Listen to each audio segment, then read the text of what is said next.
Top quality और consistent performance के लिए सिर्फ सिल्वर पंप्स एंड मोटर्स, नाम याद रखना। કેશોદમાં ગેરકાયદે વાહનોના વેચાણનો પર્દાફાશ થયો છે। કેશોદમાં આખું જે આ કૌભાંડ છે ચાલી રહ્યું હતું, જૂનાગઢ આરટીઓએ પર્દાફાશ કર્યો। Western Bajaj cells and service નામના બાઇકના શોરૂમમાં કાર્યવાહી કરાઈ છે। વાહનોના વેચાણ માટે તે જ જિલ્લાનું આરટીઓ ટ્રેડ સર્ટિફિકેટ હોવું જરૂરી છે। કેશોદના ડીલર પાસે જૂનાગઢ જિલ્લાનું ટ્રેડ સર્ટિફિકેટ ન હતું। સર્ટિફિકેટ ન હોવા છતાં ગીર સોમનાથ જિલ્લાના સર્ટિફિકેટ પર વાહનોનું વેચાણ થતું। જૂનાગઢ આરટીઓએ ડીલરને નિયમ અનુસાર દંડની કાર્યવાહી કરવામાં આવી છે। અંદાજે 25 લાખની કિંમતના 25 બાઇક ડિટેઇન કરવામાં આવ્યા છે।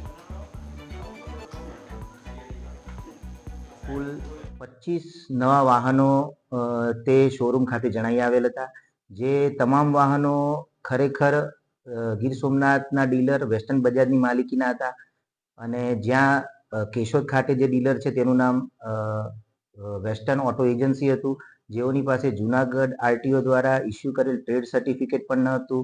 તેમ છતાં તેઓ દ્વારા નવા વાહનોનું વેચાણ કરવામાં આવતું હતું, જેથી તે તમામ 25 વાહનોને અંદાજે 32,000ના ચલણ ઇસ્યુ કરીને ત્યાં સ્થળ પર જ ડિટેઇન કરવામાં આવેલ છે અને સદર કેસમાં આગળની કાર્યવાહી અર્થે પૂરું પ્રકરણ વાહન વ્યવહાર કમિશનની કચેરીને મોકલી આપવામાં આવશે।